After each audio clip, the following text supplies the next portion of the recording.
Question number 58।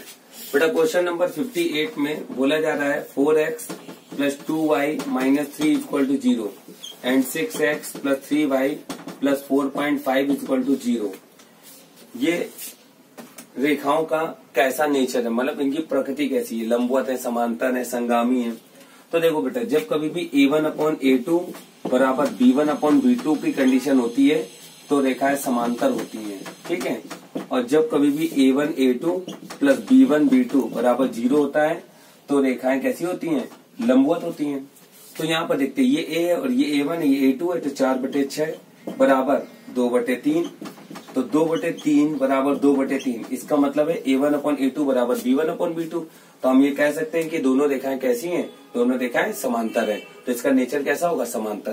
तो ये question number 58 है और अकॉर्डिंग टू ऑप्शन इसका सही होगा बी वाला। क्वेश्चन नंबर 57 जरा मुझे कराना, 57 पहले देख लीजिएगा। क्वेश्चन नंबर 57 में बोला जा रहा है 5x minus 6y plus 8 equal to 0 के समांतर और मूल बिंदु से गुजरती है ऐसी रेखा कौन सी है। देखिए, अगर कोई रेखा इसके समांतर है तो उस रेखा का ये वाला हिस्सा तो बिल्कुल सेम होगा, तो ये हिस्सा होगा 5x माइनस 6y। और अगर ये रेखा बराबर लैम्डा, इक्वेशन नंबर 1, और अगर ये रेखा मूल बिंदु से गुजरती है तो मतलब 0, 0 से गुजरती है, तो लैम्डा का मान कितना निकल के आएगा, 0। और अगर लैम्डा का मान 0 निकल के आएगा तो 0 यहाँ रख दीजिए, तो ये आएगा 5x माइनस 6y बराबर 0। 5x minus 6y equal to 0।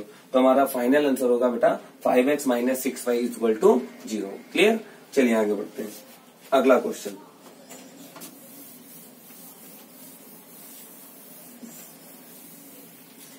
अगला क्वेश्चन है 2x, question number 59। 2x minus y plus 7 equal to 0, 7x plus ky plus 8 equal to 0। अगर ये रेखाएं समांतर है तो k का मान क्या होगा बेटा, अगर रेखाएं समांतर है तो a1/a2 बराबर b1/b2, तो k का मान होगा माइनस 7/2। तो बेटा क्वेश्चन नंबर 59 का जो आंसर होगा वो आंसर होगा ऑप्शन के हिसाब से ऑप्शन नंबर डी। क्लियर। चलिए अगला question, question number 60। Question number 60 देखिएगा। क्वेश्चन नंबर 60 में बोला जा रहा है यदि एक सिक्का और एक पासे को एक साथ फेंका जाता है तो सिक्के पर हेड है, तो सिक्के पर कैसा है, हेड है, तथा पासे पर 6 का अंक है, तो तथा का मतलब गुणा, पासे पर 6 का अंक है, इस बात की प्रायिकता क्या होगी, तो मतलब दोनों की प्रायिकता को गुणा कर देंगे। तो हेड आने की प्रायिकता 1/2, 6 का अंक आने की प्रायिकता 1/6, मतलब 6 है, 5 है, 4 है, कुछ भी है, प्रायिकता 1/6 होती है। तो फाइनल आंसर बनेगा 1/12। तो ऑप्शन के हिसाब से ऑप्शन नंबर डी हमारा सही होगा। तो आपको समझ में आ गया होगा। Question number 61। दो पासों को एक साथ फेंकने पर ऊपर आए अंकों का योग 5 से कम होने की प्रायिकता क्या होगी। देखो बेटा, 5 से कम होने की प्रायिकता, योग 5 से कम हो तो एक पासे पर मिनिमम 2 आ सकता है, दो पासों पर मिनिमम अंकों का योग 2 हो सकता है और मैक्सिमम अंकों का योग 12 हो सकता है, क्योंकि मिनिमम का मतलब है दोनों पे 1 1 आ जाए और मैक्सिमम का मतलब है दोनों पर 6 6 आ जाए। क्लियर। देखो, पहले पासे पर अगर 1 आएगा और अगले पासे पर 1 आए तो योग होगा 2। पहले पासे पर 1 आए, अगले पासे पर 2 आए तो योग कितना होगा, 3। पहले पासे पर 1 आए, अगले वाले पे 3 आए तो योग कितना होगा, 4। पहले पासे पर 1 आए और अगले पासे पर 4 आए तो योग कितना होगा, 5। लेकिन सवाल में कह रहा है योगफल 5 से कम हो, तो योगफल 5 वाला हम लोग नहीं लेंगे, इसलिए हम इसको क्या कर दे रहे हैं, डिलीट कर दे रहे हैं। अब पहले पासे पर 2 आए, अगले पर 1 आ जाए, पहले पासे पर 2 आए, अगले पे 2 आ जाए, 4 और 2 और 3 के लिए, तो 5 को लेना नहीं है। पहले पासे पर 3 आए तो अगले पर 1 आ जाए और 3 2 5 नहीं लेना है, तो बस यही लास्ट पेयर है, क्योंकि आगे सब 5 से बड़ा योग देंगे। तो 1 2 3 4 5 6 हमारे फेवर में 6 घटना है और टोटल घटनाएं कितनी है, 36। तो ओवरऑल आंसर कितना निकल के आएगा बेटा, 1/6। तो इस क्वेश्चन का आंसर होगा 1/6। चलिए क्वेश्चन नंबर 62 पे आते हैं। क्वेश्चन नंबर 62 देखिएगा। 62 नंबर सवाल में बोल रहा है, 62 नंबर क्वेश्चन में बोल रहा है मॉड ए बराबर दिया हुआ है 3, मॉड बी बराबर दिया हुआ है, मॉड बी बराबर 1, मॉड सी बराबर 4 और मॉड सी बराबर कितना दिया हुआ है, 4। बोला जा रहा है a प्लस बी प्लस सी बराबर 0, मतलब a प्लस बी प्लस सी बराबर 0। फिर ये कहा जा रहा है कि a dot B plus B dot C plus C dot A का मान क्या होगा। तो a dot B plus B dot C plus C dot A का मान क्या होगा। देखिएगा, इसको हल करने के लिए हम लोग लगाएंगे a plus B plus C का होल स्क्वायर बराबर A square plus B square plus C square plus 2 A dot B plus B dot C और प्लस सी डॉट ए। अब देखो बेटा A plus B plus C का तो मान 0 है, A square B square C square मतलब 9 plus 1 plus 16 और plus 2 A dot B plus B dot C और प्लस सी डॉट ए। अब देखिएगा 16 9 25 और 1 26 इधर आ जाएगा तो -26 बराबर 2 A dot B plus B dot C plus C dot A. अब देखिए 2 से कट के 13 हो जाएगा तो माइनस का 13 बराबर A dot B plus B dot C plus C dot A. तो हमारा फाइनल आंसर कितना निकल के आया -13। तो बेटा इस क्वेश्चन का आंसर ऑप्शन के हिसाब से देखा जाए तो ऑप्शन नंबर ए सही होगा। क्लियर? चलिए तो आपको समझ में आ गया होगा क्योंकि इसमें डायरेक्ट फॉर्मूला ये वाला लगाना है और फॉर्मूले में सारे मान उठा के रखने हैं तो जो निकालना वो ऑटोमेटिक जल्दी से निकल के आ जाएगा। ठीक है, चलिए क्वेश्चन नंबर 63 पे आते हैं।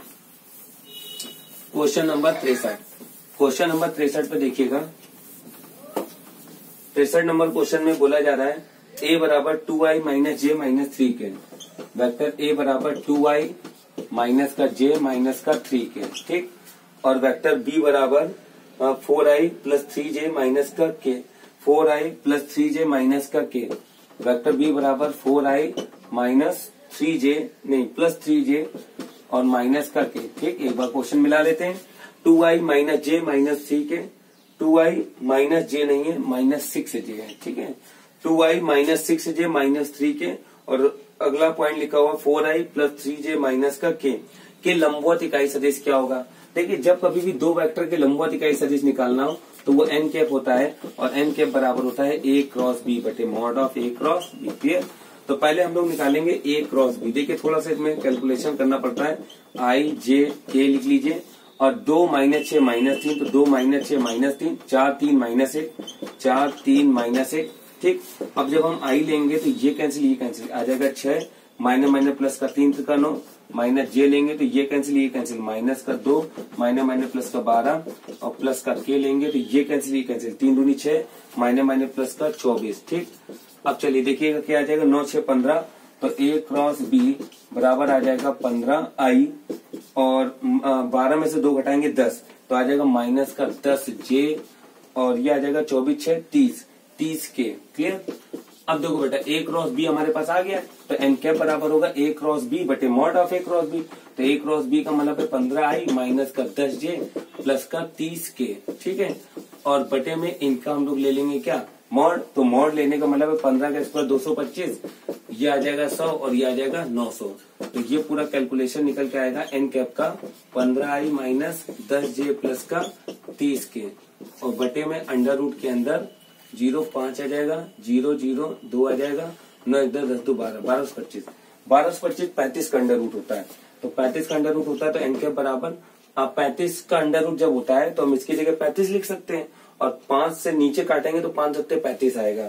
तो 5 सत्ते 35 आएगा और ये आ जाएगा 5 3 15 5 दूनी 10 5 दूनी 10 आ जाएगा और 5 छक्का 30। तो ये हमारा फाइनल आंसर बनकर तैयार होगा। तो अगर ऑप्शन के हिसाब से देखें 3i माइनस 2j प्लस 6 के अपॉन 7 तो अपनी बुक पे जो ऑप्शन है ऑप्शन नंबर ए हमारा करेक्ट होगा। ठीक है, तो आप इसको समझिएगा, ध्यान दीजिएगा, ना समझ में आए तो एक बार फिर से इसको बैक करिएगा और फिर से समझिएगा। ठीक है, चलिए क्वेश्चन नंबर 64 पे आते हैं। 64 नंबर सवाल 64 नंबर क्वेश्चन देखिएगा। 64 नंबर क्वेश्चन में बोला जा रहा है 64 नंबर सवाल में बोला जा रहा है f such that r tends to r और fx is equal to लिखा हुआ है 3x माइनस 1 और x greater than 3 x square minus 2 x lie between -2 से प्लस 3 और 2x plus 3 x less than -2। ठीक, और ये बोला जा रहा है कि ये बताएं f ऑफ -1 का मान क्या होगा। क्लियर? अब देखिएगा अगर f ऑफ -1 का मान निकालना मतलब कि इनपुट पर x यहाँ x की जगह क्या लिखना -1 तो x की जगह -1 किस में आ सकता है। देखिए ये तो कह रहा है x ग्रेटर देन 3 मतलब x का मान 3 से बड़ा होगा।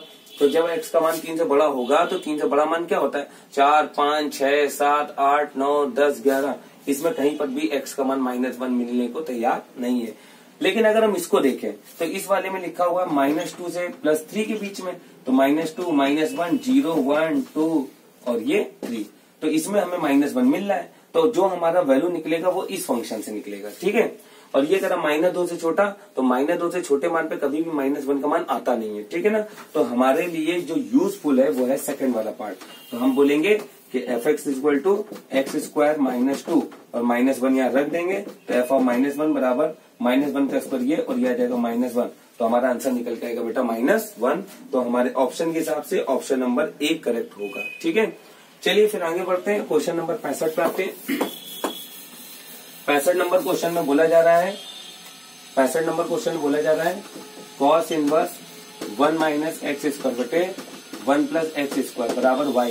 तो कह रहा है ये बताइए dy/dx का मान क्या होगा। तो अगर dy/dx का मान निकालना है तो आप एक काम करो, यहाँ पर अगर आप डायरेक्ट करोगे तो लेंदी हो जाएगा, तो आप एक काम करो, x बराबर मान लो tan थीटा और थीटा बराबर आ जाएगा tan इनवर्स x। अब देखिए जब x बराबर tan थीटा माना तो यहाँ पर tan थीटा लिखिए, तो y बराबर आ जाएगा y बराबर cos इनवर्स 1 - tan² थीटा और बटे 1 + tan² थीटा। बेटा ये cos 2 थीटा का फॉर्मूला होता है, cos इनवर्स से cos गायब हो गया, y बराबर आया 2 थीटा, तो y बराबर आएगा 2 और थीटा की जगह मान रख दीजिए tan इनवर्स x। तो dy/dx निकालो, तो dy/dx बराबर आएगा 2, tan इनवर्स x का मतलब होता है 1/1 + x², तो ये आ जाएगा 2/1 + x², ठीक है। तो ये हमारा फाइनल आंसर होगा 2/1 + x², ठीक। तो आप अगर इसको मैच करेंगे ऑप्शन से तो ऑप्शन नंबर 1 बेटा बिल्कुल करेक्ट होगा। अब देखिए क्वेश्चन नंबर 66 है, 66 नंबर सवाल में बोल रहा है 6 + 5i का होल स्क्वायर। तो बेटा a + b का जो होल स्क्वायर खोलते हैं उसी तरीके से आप इसको एक्सपेंड कर लीजिएगा, बिल्कुल सिंपल बात है, आप कर लेंगे इसको, ठीक है। चलिए क्वेश्चन नंबर 67 पे आते हैं। 67 नंबर देखिएगा, क्वेश्चन नंबर 67 और 67 नंबर इस पेज का लास्ट क्वेश्चन है, ठीक है। तो लिखा हुआ है cos 2x बटे sin² x into cos² x का मान क्या होगा।